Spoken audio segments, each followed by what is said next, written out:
ಇದೆಲ್ಲ chilli matter. ರಾಣಿ, ಇವತ್ತು ನಿನ್ನ ಕರೆಕ್ಟ್ ಟೈಮ್ಗೆ ಸ್ಕೂಲ್ಗೆ ಬಿಡೋ ಜವಾಬ್ದಾರಿ ಈ ಒಂಟಿ ಸೀನೊಂದು. ಡೋಂಟ್ ವರಿ, ಓಕೆನಾ? ಕಲರ್ಸ್ ಕನ್ನಡ ವಾಹಿನಿಯ ಅತ್ಯಂತ ಜನಪ್ರಿಯ ಧಾರಾವಾಹಿಗಳಲ್ಲಿ ಒಂದಾದ ರಾಣಿ ಇದೀಗ ಅತ್ಯಂತ ಆಕರ್ಷಕ ಹಾಗೂ ಸ್ಫೂರ್ತಿದಾಯಕ ಘಟ್ಟಕ್ಕೆ ತಲುಪಿದೆ. ಇಷ್ಟು ದಿನ ಕೇವಲ ಕೌಟುಂಬಿಕ ಸಮಸ್ಯೆಗಳು ಹಾಗೂ ಸಂಬಂಧಗಳ ನಡುವೆ ಹೋರಾಡುತ್ತಿದ್ದ ರಾಣಿ ಇದೀಗ ತನ್ನ ವೈಯಕ್ತಿಕ ಬೆಳವಣಿಗೆಯತ್ತ ಗಮನ ಹರಿಸಿದ್ದಾಳೆ. ತನ್ನ ಬಾಲ್ಯದಲ್ಲಿ ಅರ್ಧಕ್ಕೆ ನಿಂತು ಹೋದ ವಿದ್ಯಾಭ್ಯಾಸದ ಕನಸನ್ನು ನನಸು ಮಾಡಿಕೊಳ್ಳಲು ಅವಳು ಕೈಗೊಂಡಿರುವ ನಿರ್ಧಾರ ಇಡೀ ಕಥೆಯ ದಿಕ್ಕನ್ನೇ ಬದಲಿಸಿದೆ. ಜೈಲಿನಲ್ಲಿ ಓದಲು ಅವಕಾಶ ಸಿಗದಿದ್ದಕ್ಕೆ ಓದನ್ನು ಅರ್ಧಕ್ಕೆ ಬಿಟ್ಟಿದ್ದ ರಾಣಿ ಈಗ ಮತ್ತೆ ಶಾಲೆಯ ಮೆಟ್ಟಿಲು ಹತ್ತಲು ಸಿದ್ಧಳಾಗಿದ್ದಾಳೆ. ತನ್ನ ಓರಗೆಯ ಮಕ್ಕಳ ಜೊತೆ ಕೂತು ಪಾಠ ಕಲಿಯುತ್ತಿದ್ದಾಳೆ. ಸಮಾಜದ ಟೀಕೆಗಳು ಮತ್ತು ಒಳಗಿನ ಸಂಕೋಚವನ್ನು ಮೆಟ್ಟಿ ನಿಂತು ಶಾಲಾ ಸಮವಸ್ತ್ರ ಧರಿಸಿ ಸಿದ್ಧವಾಗಿರುವ ರಾಣಿಯ ಈ ರೂಪ ಪ್ರೇಕ್ಷಕರಲ್ಲಿ ಅಚ್ಚರಿ ಹಾಗೂ ಅಭಿಮಾನ ಎರಡನ್ನೂ ಮೂಡಿಸಿದೆ. ರಾಣಿಯ ಈ ಹಠಕ್ಕೆ ಮನೆಯಲ್ಲಿ ಎಲ್ಲರ ಸಮ್ಮತವಿಲ್ಲ.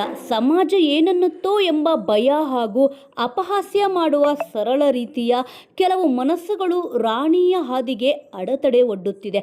ಆದರೆ ಅದನ್ನೆಲ್ಲ ಮೆಟ್ಟಿ ನಿಂತು ಕಲಿಯಲು ಯಾರಾದರೇನು? ಸಾಕ್ಷರತೆ ಪ್ರತಿಯೊಬ್ಬರ ಹಕ್ಕು ಎಂಬ ಸತ್ಯವನ್ನು ರಾಣಿ ತನ್ನ ಕೃತಿಯ ಮೂಲಕ ತೋರಿಸಿಕೊಡುತ್ತಿದ್ದಾಳೆ.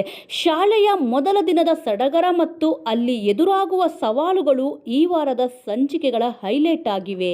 ಶಾಲೆಯ ಆವರಣ ಪ್ರವೇಶಿಸಿದಾಗ ಅಲ್ಲಿನ ಶಿಕ್ಷಕರು ಮತ್ತು ವಿದ್ಯಾರ್ಥಿಗಳು ರಾಣಿಯನ್ನು ಹೇಗೆ ಬರಮಾಡಿಕೊಳ್ಳುತ್ತಾರೆ ಎಂಬುದು ಕುತೂಹಲಕ್ಕೆ ಕಾರಣವಾಗಿದೆ. ತನ್ನ ವಯಸ್ಸಿನ ಮಕ್ಕಳ ಜೊತೆ ಬೆಂಚಿನ ಮೇಲೆ ಕುಳಿತು ಪಾಠ ಕೇಳುವಾಗ ರಾಣಿ ಅನುಭವಿಸುವ ಭಾವನೆಗಳು ನೋಡುಗರ ಕಣ್ಣುಗಳನ್ನು ತೇವಗೊಳಿಸುವುದರಲ್ಲಿ ಸಂಶಯವಿಲ್ಲ. ಈ ಪಯಣ ಕೇವಲ ಅಕ್ಷರ ಕಲಿಯುವುದಲ್ಲ, ಬದಲಾಗಿ ಅವಳ ಆತ್ಮವಿಶ್ವಾಸವನ್ನು ಮರಳಿ ಪಡೆಯುವ ಸಾಹಸವಾಗಿದೆ.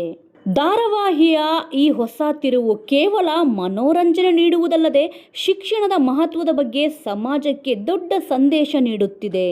ಮನೆಯ ಜವಾಬ್ದಾರಿಗಳ ನಡುವೆ ತಮ್ಮ ಆಸೆಗಳನ್ನು ಹೊತ್ತಿಕೊಂಡಿರುವ ಎಷ್ಟೋ ಹೆಣ್ಣು ಮಕ್ಕಳಿಗೆ ರಾಣಿಯ ಪಾತ್ರ ಇಂದು ದೊಡ್ಡ ಪ್ರೇರಣೆಯಾಗಿದೆ. ರಾಣಿಯ ಈ ಜ್ಞಾನದ ಪಯಣ ಯಶಸ್ವಿಯಾಗುತ್ತದೆಯೇ? ರಾಣಿಯ ಓದಿಗೆ ಅಡ್ಡಿಪಡಿಸುವವರಿಗೆ ಬಿಸಿ ಮುಟ್ಟುತ್ತಾ? ಶಾಲೆಯಲ್ಲಿ ಅವಳಿಗೆ ಎದುರಾಗುವ ವಿಚಿತ್ರ ಸನ್ನಿವೇಶಗಳನ್ನು ಅವಳು ಹೇಗೆ ನಿಭಾಯಿಸುತ್ತಾಳೆ ಎಂಬುದನ್ನು ನೋಡಲು ಮರೆಯಬೇಡಿ. ಕಲರ್ಸ್ ಕನ್ನಡ ವಾಹಿನಿಯಲ್ಲಿ ರಾಣಿ ಧಾರಾವಾಹಿಯು ಪ್ರತಿ ಸಂಜೆ 6 ಗಂಟೆಗೆ ಪ್ರಸಾರವಾಗುತ್ತಿದೆ.